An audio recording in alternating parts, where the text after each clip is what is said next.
Bandeko babolingo mbote na bino nyonso esika bokutani ezala na nord, ezala na sud, ezala na est, ezala na ouest ya planète na biso mokili.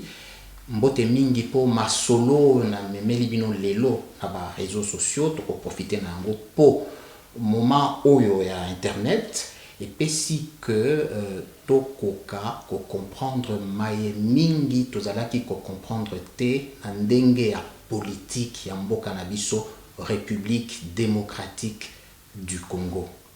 Mboka oyo na minito tozali ko solola na moment oyo masolo na fungoli lelo tozali koyeba te esika nini tozali kokende depuis indépendance 1960 avec Patrice Emery Lumumba 56e anniversaire mboka e connaître ba président na ndenge boyebi lelo tozali na oyo kombo na ye Joseph Kabila Kabange na kokota te na lolenge nini ayaki na pouvoir pour peut-être et co-influencer maye tokoyoka lelo na émission oyo ezali vraiment spéciale et exclusive. Président oyo akokisi 15 ans fin mandat. Il faut donc selon constitution oyo endimama na peuple congolais akembe.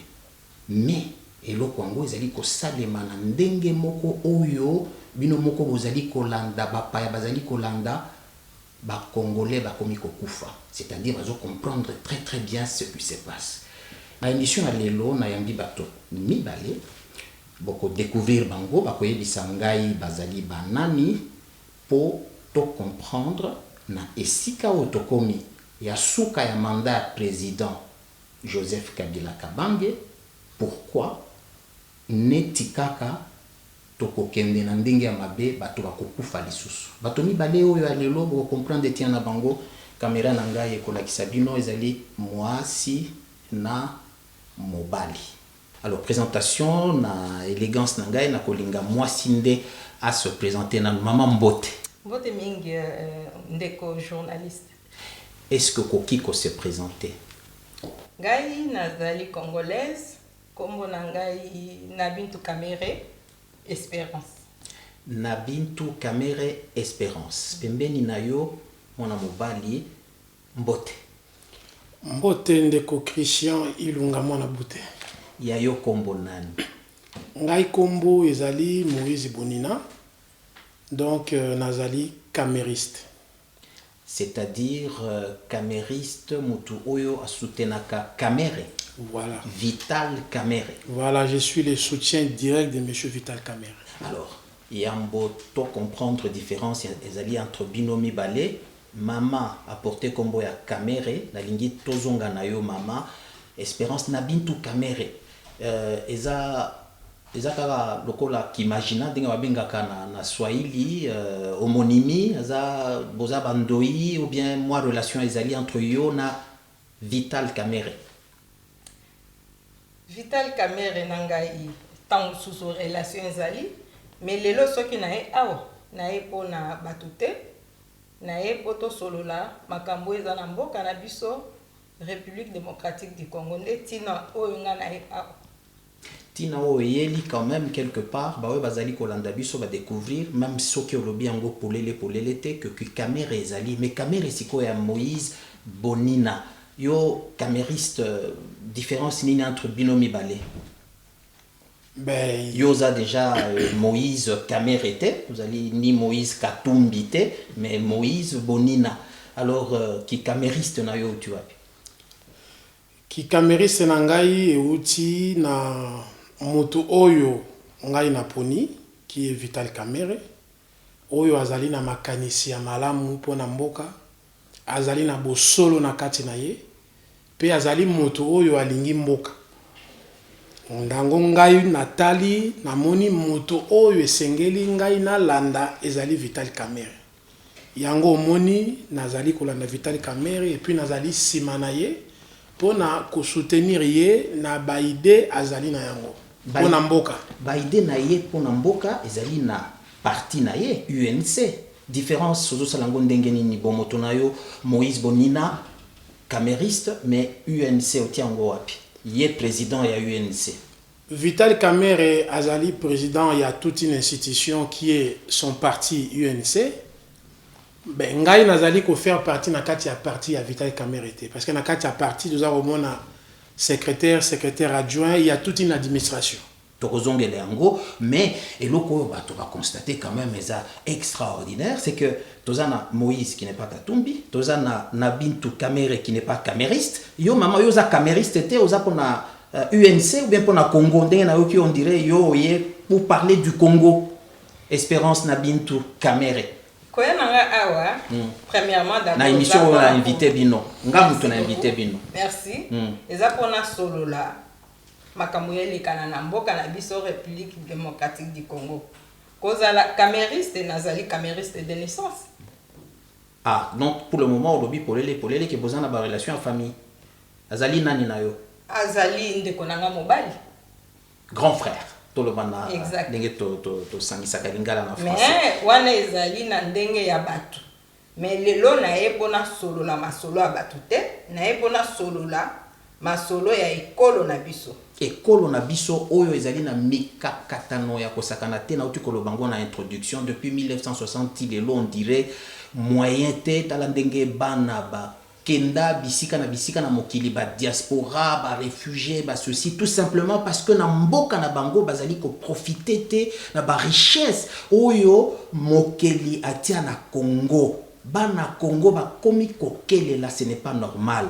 Alors nga en tant que mopanzi sango na esprit na nga ya timbela vigilance visiolongo na monaki lokola masolo moko ebimaki na Genval na royaume de Belgique oyo azalaki royaume oyo colonisaki Congo, royaume de Belgique. Mopepe moko eutaki na Genval et Kiti avec en tête Tshisekedi wa Mulumba. Mokolongo abengisaki ba acteur politique nyonso bazalaki na Genval ba Kiti Kinshasa lelo oyo. J'ai l'impression personnellement que esprit wana ezo vandate koti mobulu. To bandela nanu na masolo ngo yo Espérance Nabintu. Genval c'était quoi au juste par rapport à venir ya mboka na biso Congo avec un président Joseph Kabila Kabange alingia kende mais constitution elobi que pour kende il faut atikela ebonga na oyo akouta na ba élection. Apparemment masolo bandaki wana na Genval. Yo ozwaki yango ndenge c'est quoi Genval pona yo? Espérance Nabintu. Pona ngai Genval ezali loko batu bakutani basololi kasi nakanisa o eza ko intéresser nga mingi eza makambo etali mboka na ngai République démocratique du Congo. Mais bakutana ki pona masolo mboka justement. Naebi justement o bakutana ki na Genval. Parmi lesquels, comme beaucoup tu as Kamerhe, aux camériste c'était Olimbisanga, et en tant que représentant ya parti yoko monene mboka UNC. Azalaki na bangote, c'est vrai, tokokolo bake ba invitaki, mais akendaki te, azana ba raison na ye. Bon, tokokoti la masolo ngai makambo Genval eza ko intéresser ngai te. Soki na ye awa lelo, eza poto solo la makambo etali dialogue ezosama na Kisasa. Mais dialogue masolo na uti na Genval te, ba tango Genval et Kiti, ce n'était pas pona justement dialogue moko isalema parce que à moins que je me trompe Etienne Tshisekedi mutapé sa idée on a boule ya dialogue, n'est-ce pas? Na évité. Bon, siko ngai soto bito zonga. C'est mieux pour te comprendre parce que déjà qu'on a eu Genval au moni dengo décrire yango, bon dialogue siko.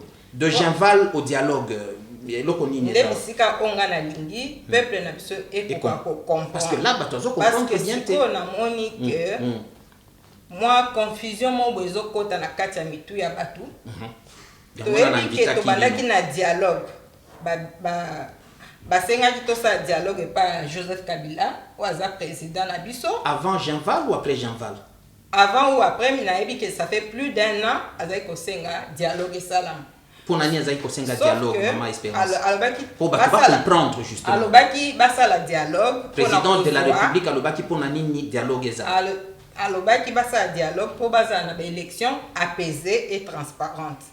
À l'époque je me souviens parce que ba élection ce que c'est la makatsan que asenga dialogue yeza la mobulu. Alors ngai je me souviens tangu ya senga kayango tozalaka na tangu ya kokoka luka bato bakende na élection esalamaka te esalaka plus de 1 mois 1 an baza kosenga kaka tokende élection babimisa calendrier ezalaki kobima te. Non, président Kabila eyebani depuis élire na 2011 que na 2016 mandat ngaki esila pona nini asengaki dialogue alors que ngaki landaka ndenge constitution esengi yango nazoloba dialogue oyo ya sengaki tina na yango dialogue oyo Joseph Kabila asengaki à l'époque ezalaki justifié te ezalaki justifié te pona nini ezate po akomi na fin ya mandat na ye ya suka nde siko bato fo bakende basolola bozokende kosolola nini. C'est vrai que dialogue en soi eza mabe te eza vertu oyo eza démocratique mais soki boke kosolola il faut toyeba bozokende kosolola pona nini yango ozomona ke baopposant ebele bazaki kose méfier na dialogue oyo. Monsieur Joseph Kabila a proposé parce que il y a eu d'autres dialogue sous le front il y a liboso oya senga dialogue sous tous à la claire oui il y a dialogue sous le format de Joseph Kabila oya sengaki onga nazoloba yangwana nana komina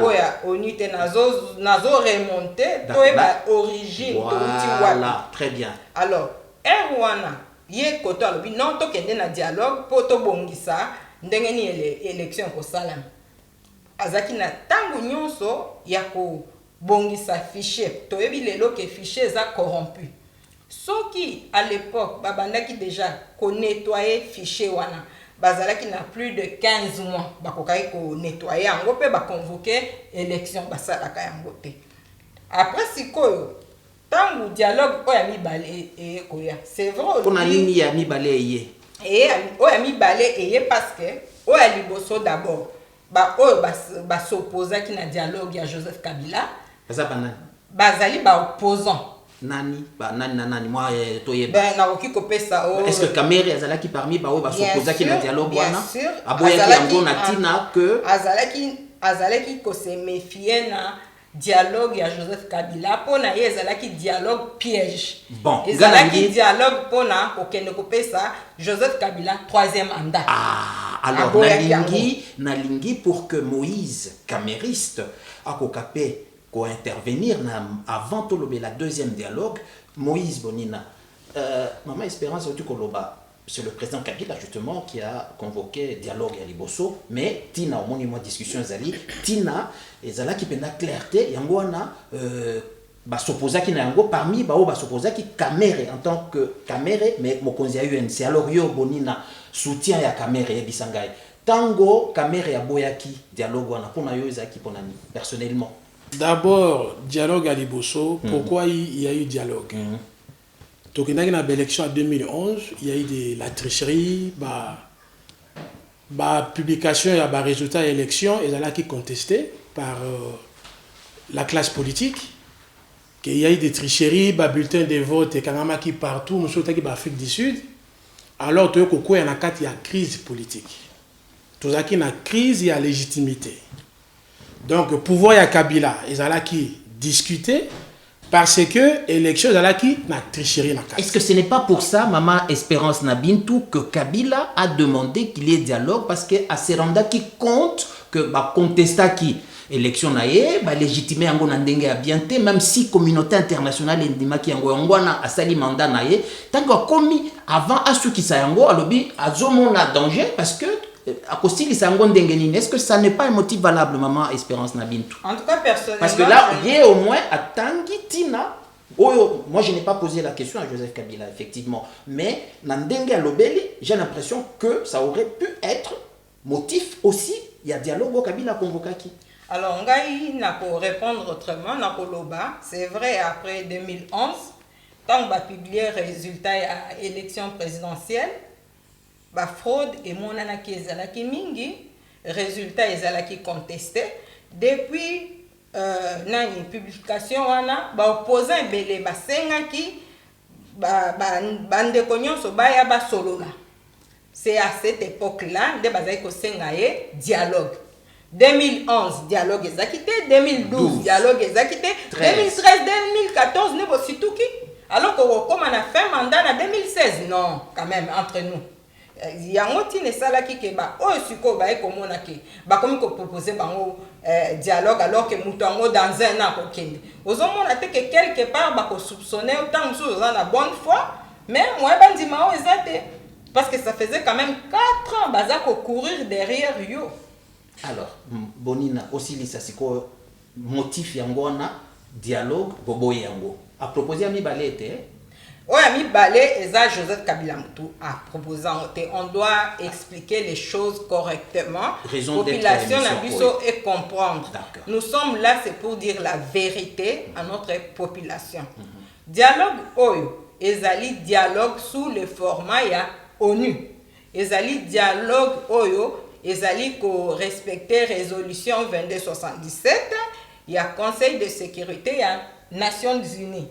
Donc, les dialogue oyo tokolobake, ezali Joseph Kabila nde muto a proposé bisote, ezali nde bato o ba moni ba paya ba moni ke mboka o Congo ezokene na kokufa. Tikato sunga bango ba proposer biso yango.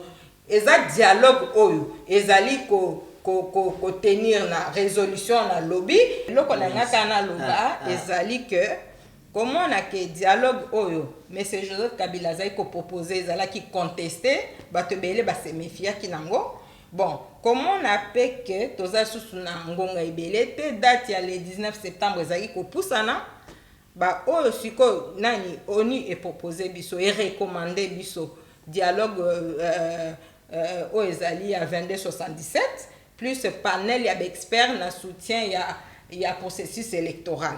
Tango sikoyo francophonie yoka siko tango siko ba opposant nyonso oyo bazaki ko contester dialogue oyo mais c'est Joseph Kabila zaki ko senga tango ba moni siko ke dialogue mususu oyo mindele pe bazana kati be expert 277. Voilà. Mais Vital Kamerhe avait proposé à l'obi moko ezokene mabe to kende ko solola. Nde dialogue Vital Kamerhe a senga ki liboso. Voilà, le président Kabila sali 1 an à mandat, on avait encore le temps. Na gouvernement, bango ezaki problème na bangote, baboyi. Maintenant, tant que tu as fait un mandat, il y a Joseph Kabila, nde baye koloba likambo oyo ya dialogue.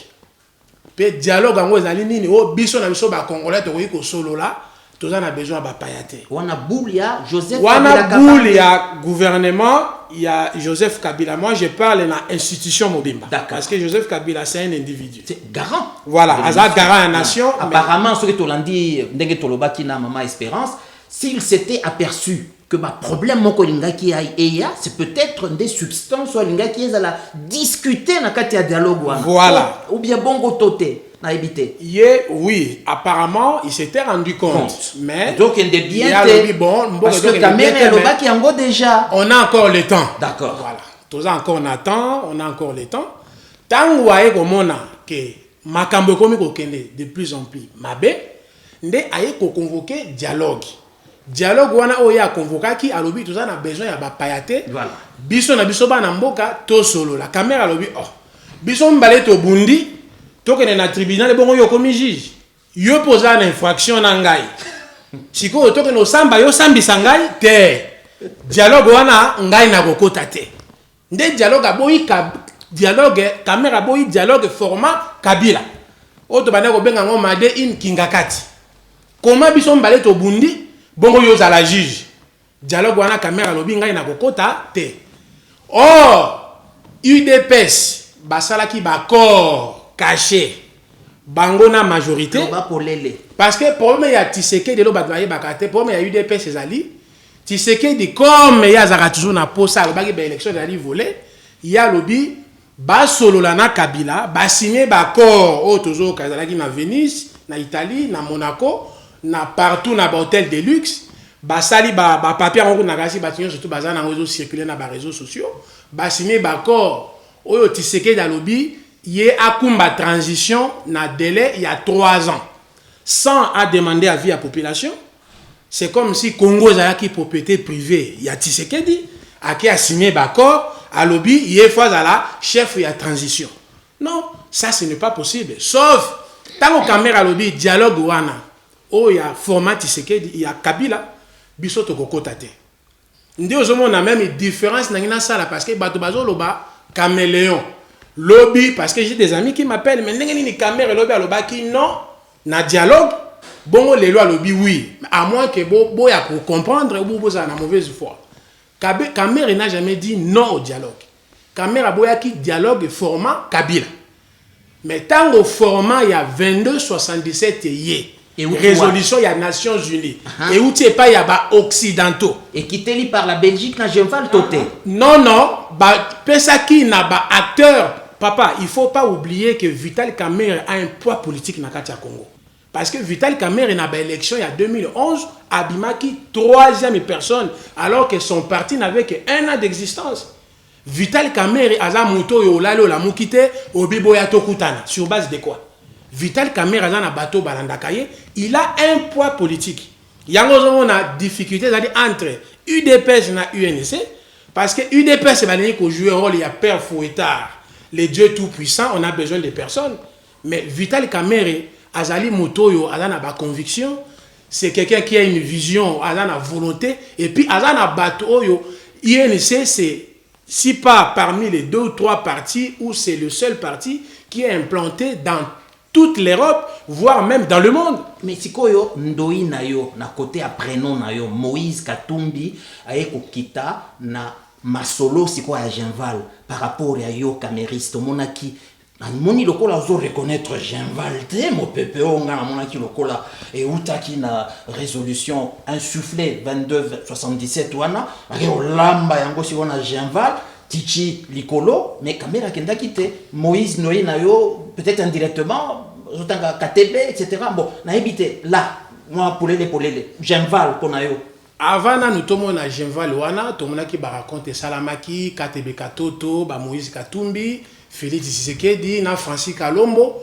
bafandi baza ko solola yango Vital Kamerhe il ne pouvait pas être dans ces fameux dialogues parce qu'il y avait une main noire qui était cachée derrière parce que financement ya Genval des années ali Moïse Katumbi il faut pas se voiler la face. Moïse Katumbi qui finance makambo ya Genval et Vital Kamerhe avec son poids politique. Papa, Vital Kamerhe c'est un éléphant dans mboka wana. C'est Vital Kamerhe, il est présidentiable. Azali moto yo, oyo lelo yo, soki bazami sa tunakati ya Congo, Vital Kamerhe il fait parmi bateau bari ko tambu sa mboka wana ya Congo. La preuve c'est qu'Azalaki troisième na ba élection. Azalaki troisième na ba élection contestée alors que son parti venait seulement de réaliser son anniversaire. Et ça qui un an abimi troisième na ba élection. Et quand vous conditionnez ba dialogue ya Congo, makambu ya mboka oyo biso que depuis l'indépendance, notre Congo souffre. Dénominateur commun à la politicien congolais, c'est la mauvaise gérance.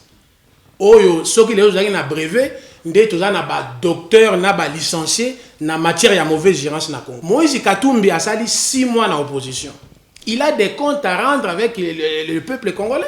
Il faut la sabiso mbongo abanayi kokota na Katanga, ebanayi kokota combien, ebanayi kobima combien. Il a un bilan à défendre.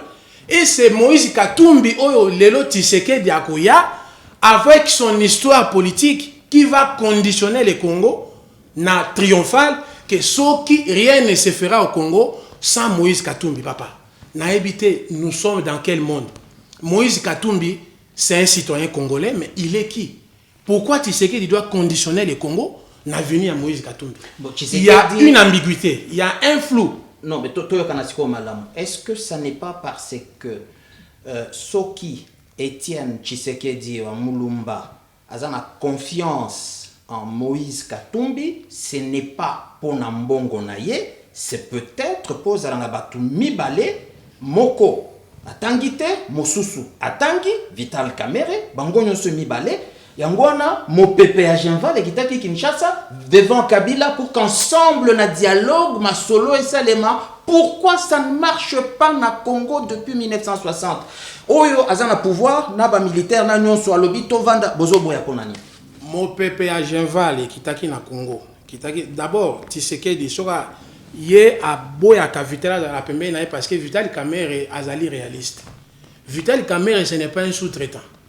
Aza mutute ndenge ba osala ba fayulu tout ça ba ye to sangana parce que ba événement et salami be na Congo nakanisa manifestation ya janvier au bakufaki oyo Vital Kamerhe na batunaye basalaki que loi ya référendum et les kate aux ko conditionner l'élection présidentielle.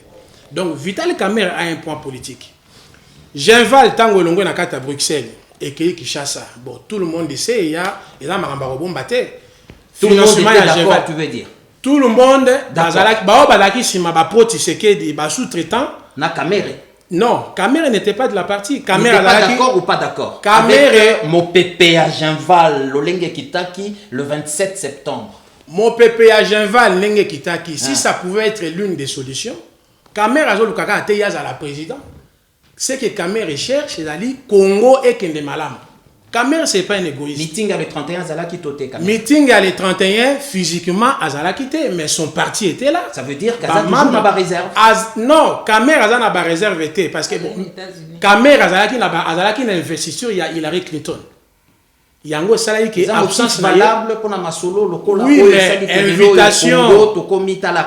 invitation à Zwaki Yango déjà depuis longtemps et puis Babingisaki Akindaki. Très franchement, ce n'est pas parce qu'il n'avait pas confiance visiblement autour de Lobango en Tshisekedi, parce que Tshisekedi est pro Katumbi. Je vais rajouter. D'accord, il faut qu'il n'y a personne qui a le monopole de la politique congolaise. Non. Là, je ne suis pas d'accord. Il n'y a pas un leader maximo historique qui s'appelle Étienne Tshisekedi très bien. Moi, je reconnais les combats d'Étienne Tshisekedi. C'est vrai, ça fait ses preuves il y a des années passées. Mais aujourd'hui, c'est déjà révolu. Aujourd'hui, il y a ses petits frères, il y a Vital Kamerhe, il y a les Denis Sesanga, les gens Lucien. Non, moi je ne parle pas de Félix. Nazoba moi nanaye teba oyo ngai na landa.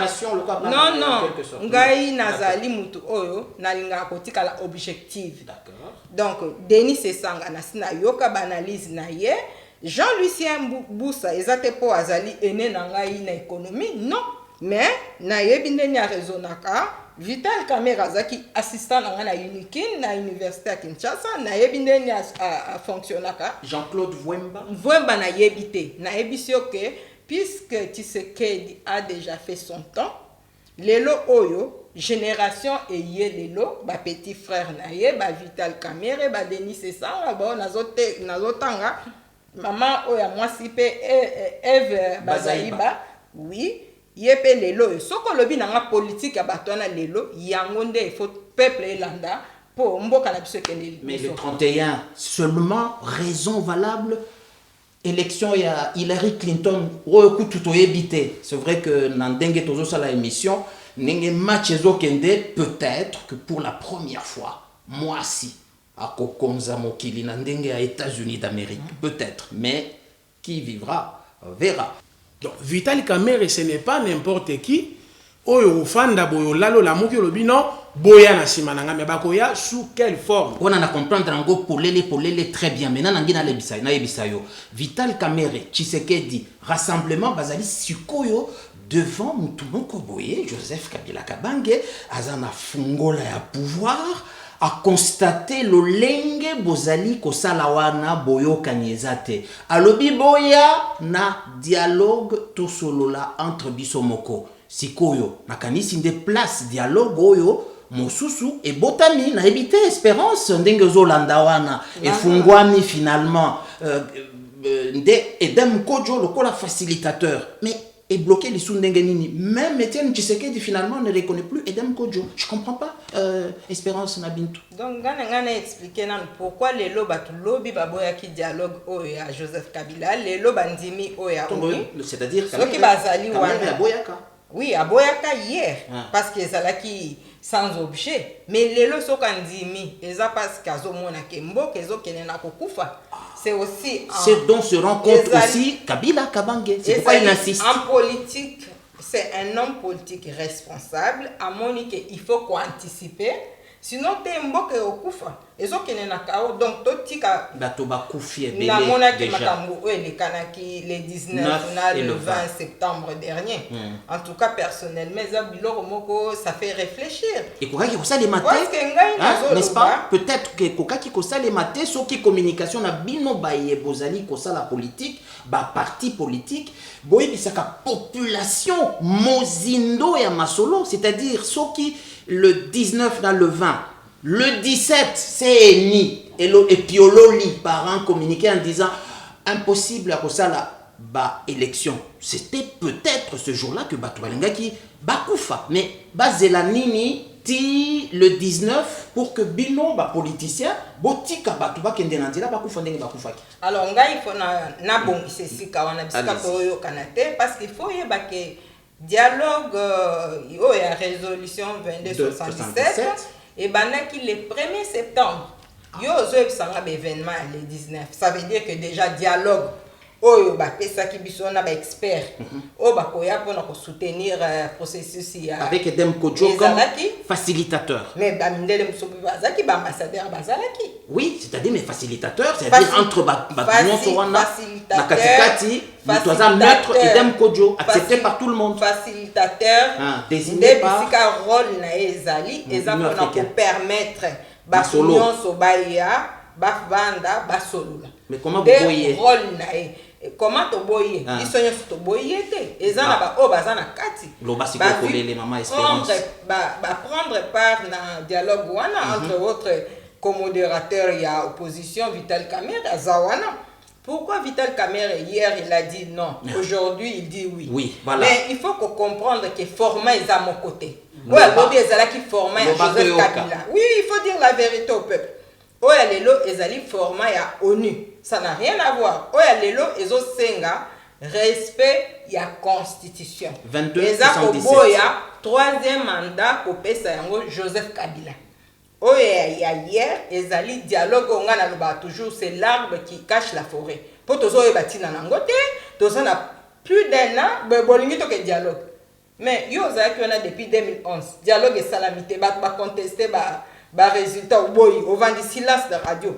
Si tout qui a fait mandat de battre ne ko so ba solo la nini ba solo la par exemple à côté que nana ni pouvoir te na lobby mama Espérance ma solo po à côté que la fongola ya pouvoir na maboko ya nani azali mutu oyo ce qui tozongi sima référendum et salamaka na 2011 na 2005 ba votaka yango et pas peuple oui nani résultat wana ba promulguer loi constitution la biso ba promulguer kango le 18 février 2006 constitution wana eza ko pesa président mandat mibale donc moko et puis renouvelable une fois le kola yé azwaki président en 2006 donc normalement en 2011 azalaki deuxième mandat na ya soka ezosuka na 2016 awa Joseph Kabila déjà na mutu na ye ayebaki ke ngai nazwi bokonzi na 2011 et puis mutu oyo azali ko gouverner balobaka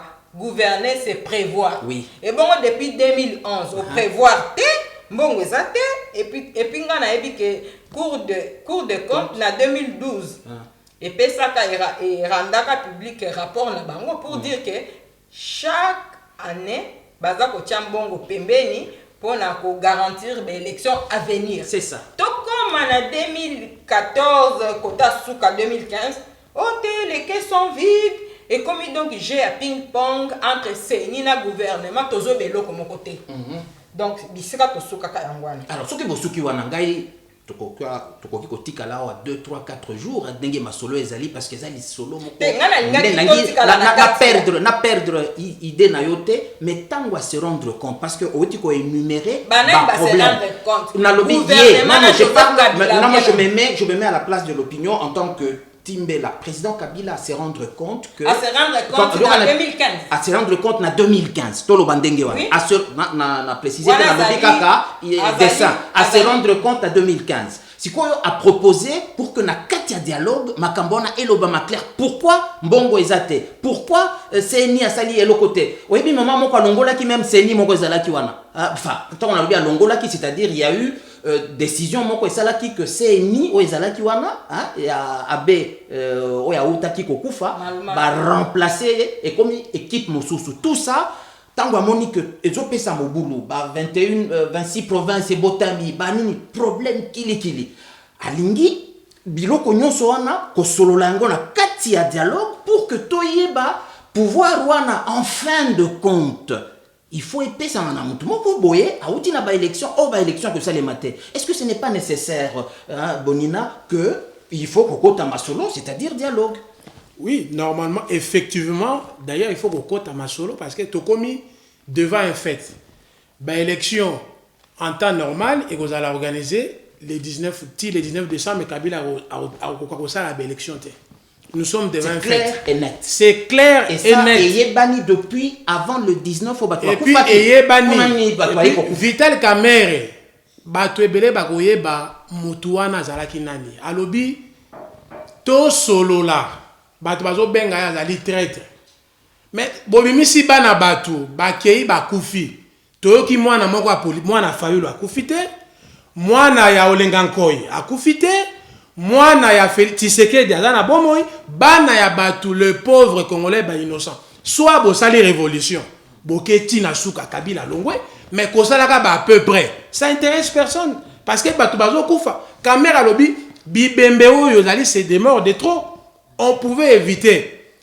Kabila organisé ben ils sont oui. Seni alo sala alo jouer montre oui. Siko Tosanini. Je vais vous faire peut-être mal, Tosalanini. Le président en face, est-ce que ce n'est pas lui que vous rendez fort? Parce qu'il se rend compte que finalement, il y a quelque chose qui ne va pas. Hein?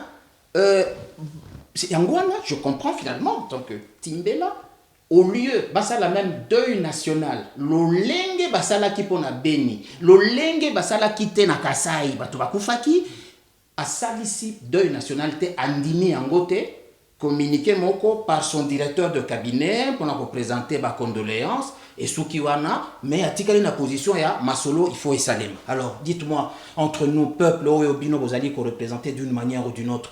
Mais vous êtes devant quelqu'un qui vous dit tout solo là, Masolo ngo bozobo yango, pona nini bo, pona bino na comprendre que Kamere azana kati, mais les autres, pourquoi ils ne veulent pas Masolo et Salema? Alors, donc, je disais, ben, finalement, Bonina, conclave aussi la émission Tozo Salango, c'était hier, PC conclusion à conclave, il y a tout le bas, conclave, il y a mi-balé, après conclave, oyo et bandaki na Genval. Bon, Tozo Kendewa Tina Nango et Zani. D'abord, ngai na ko répondre na motuna wana boye. Conclave oyo ya liboso, oyo ezalaki Genval ba oti na Belgique baye et produire eloko mon côté. Ba kutani brusquement, ba sangani, ba kiti na Kinshasa. Tout le monde est là comme côté. Et Memi Batou, Koufi, le 19, le 20 septembre, la population est Koufi, pour rien, alors qu'ils ont dit, les Kamodora il faut éviter. Et on a provoqué. Conclave a mis balai na mbango. Babimisi et le repère bazolo banakati kuna to éviter. Peut-être parce qu'on l'a dit encore. Dans un premier temps, babimisi otanga ki mais natangi conclave na bango o babimisi a mis balai. Bazolo balikambo moko na dialogue aux la cité de l'OIA. Sauf différence aux Salama. Dialogue à cité de l'OIA et pas à Edem Kodjo. Et pas à Edem Kodjo sur Vital article 2277 Vital Kamere Zali modérateur. Bazali Kolobaboye pour organiser une élection dans les jours à venir et à la élection apaisée. Il faut 2018 à peu près. Il faut opposition à joie primature. Kabila a la pouvoir, ti na ba prochaines élections, ti na passation, il y a pouvoir. Donc 2018. À 2000, faire glisser. Parce que techniquement, nous sommes devant un fait. C'est le mouki. Tokoki ko ça la choité, c'est comme ça. C'est comme ça, voilà. Et Torosu kabongo se tolingi makile tangate. Oh, c'est bandit ko tanga grave. Mais on peut encore l'éviter. Donc, monsieur Kamere azoloba donc dialogue. Oh, Genval oya bango ba kota kambango mbango. Tshisekedi alingi ye il faut la transition. À ça la 3 ans de transition.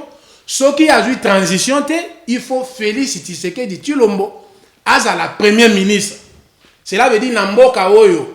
Ba Kamere babundi. Tout Alexis Tamboué Mwamba ndenge toka qui est tamboli na ba. C'est Tshisekedi qui veut prendre la transition. Il y a 3 ans pour organiser les élections déjà. l'équipe est belé par rapport au cité de l'OI, ils ont proposé 18 mois. Et ceux qui Tshisekedi a eu transition, il faut féliciter Tshisekedi Tshilombo à la première ministre. Papa, où nous allons? Maman, Espérance, tozo kende wapi. Yo sikoyo, au combo, ya ba congolaise na ba congolais nyonso, tolongoli na no étiquette na yo ya kikamere. Maman, yo olobin, tozo kende wapi Kabila, maintenant là, tokoki koloba que, et glisser nangot, ina telemuka. Tunakwenda mpaka peut-être en 2018. Tokoloba boye. Soki neti Kabila na monsieur Kabila na gouvernement na bazalaki na agenda caché. Donc oyezo le kana mikolo ezaneti tozo salisa bango pona kosala stratégie na bango glissement et vendre. Puisque pour empêcher en gros c'est possible parce que tout comme convocation il y a élection il faut que ça le 19 septembre ça l'a quitté. Donc aujourd'hui on est devant un fait accompli. Ça ne sert à rien de rester dans le déni de la réalité. Il faut tous être réalistes. Il faut avoir le courage de dire la vérité au peuple. Vérité est anime. Vérité est que dans peu d'un mois, tokokasu kosa élection. Ça c'est un fait. Et même si bolingi que ça en novembre solo là qui même yango bazo condamné la Tanzanie kendaki bibisa qui moi dièse et pessimabe mais toujours est-il que maintenant c'est officiel c'est ni assez à lobby. Apparemment, maintenant, fait accompli. Même si, solo, c'est fini. Même Tosito, c'est fini. Même si Tolingi kokene kaka bongo na novembre 2016 na élection, ça veut dire que ton dimi kokende na fichier otoboyaka otolobaka eza corrompu, toke kaka bongo et puis biso moto yebi déjà que résultat ni nezozela biso. Or, puisque siko lelo oyo dialogue ya lelo eza justifié parce que tozana problème politique. Il faut dialogue et salam. Dialogue wana pourquoi? Pour que bazwa compromis politique. Il faut absolument consensus et salam. Vous êtes face à qui? À Joseph Kabila Kabange. Que ça soit face à Joseph Kabila ou bien ce qui n'a ni peu importe. Non, pas peu importe, Mission Nguessi, la seconde peu importe, je ne comprends plus. Kabila reste au pouvoir jusqu'à ce qu'il y ait en face de lui Non, il fait ça moi idée, Batozolanda ou bien. Qui sera en face le 19 décembre. Au 20, quoi, le 20. Le problème il y a makileta na mboka na biso ezala te 19 au 20 ça risque hein ngai na lobi ke bango nde ba prévoir te baza ba nzambe attention oui toujours vers la fin de l'émission bango ba ki ko prévoir te puisque biso to ana bolingo Congo et puis na yebi ke ba politicien na biso baza bato ba occuper ko zala ba homme responsable il faut ba yeba ke balinga te likambo oyo soki neti bayeba solola te tokozala kaka tozomona ka bazokufa tokomi na beni mususu bonina na maloba na yo asuka le 19 le 20 bon toyebite nzambe boko yebi et c'est kozala kamere pona ko tirer troisième penalty et loba mdoyi na yo Moïse et kozala Tshisekedi wa Mulumba 84 ans Kassia Mzoto Nanu Pendate peut-être na Molimu qui va tirer le troisième penalty le 19 dans la nuit du 19 au 20 décembre 2016. Natango Tozali Tozana Chouate Kabila restera président de la République. Opposition et qu'on primature pour naba kota ba revérifier biloko nyonso pour aller dans des bonnes élections. Soki toke boye la Kabila, mais tout son système va rester. Et vous, votre situation demeure parce que opposant Nini, Bokobinissa, face à Kabila, ça reste un problème aussi, non? Opposant Bokobinissa, moi, et pas la biso, on va lobby, l'Isanoya, l'écolotique, là, on kema. Opposant, Bazami Balete, Vital Kamere recommandable. C'est connu par tout le monde. C'est un monsieur intelligent qui a des bonnes idées, qui a un projet de société. Oya, le logo Tombola, Congo, Bissike Zali. C'est Vital Kamere. Maman, moi maloba ya suka poto sili sa masolo na biso ya lelo espérance maloba suka na kamere maloba suka na ngezali tozala kaka bomoko tozala na bolingo mboka na biso Congo ezali patrimoine na biso nyonso Congo ezali bien eza propriété privée ya mutu ata moko te eza propriété privée ya Kabila te ya Tshisekedi te ya Kamere te yango tina biso nyonso fo tozala bomoko Bon, Moko, c'est très bien. Cette émission, mesdames et messieurs, se termine. Na lolenge o bo vivre ango, c'est-à-dire Batomi Balé. Évidemment, il y a couleur, d'enge bo comprendre. Et Zali, il y a un de ceux qui se trouve dans la course au pouvoir et qui a été 3e position, n'a pas résultat contesté en son temps. Timbela Visiolongo, c'est-à-dire Eloba Mama Espérance Nabintu Kamere, Tozala Bomoko, ensemble pour que Congo Nabiso Ekwea na mozindo ya enferte, Totonga Mboka Oyo, Lumumba Alobaka à l'époque, l'avenir du Congo est beau. Que les politiciens de tous bords, Bino Nyonso, responsables, il y a gestion et mboka face à Joseph Kabila Kabange. Yende azana fungo la wana na maboko na ye. Bobenga ye étranger toté, fallait quand même pas attendre 15 ans pour se rendre compte, peut-être qu'Azalaka étranger ou bien Azalaka Ndekonabino. Qui vivra, verra. Merci de votre attention.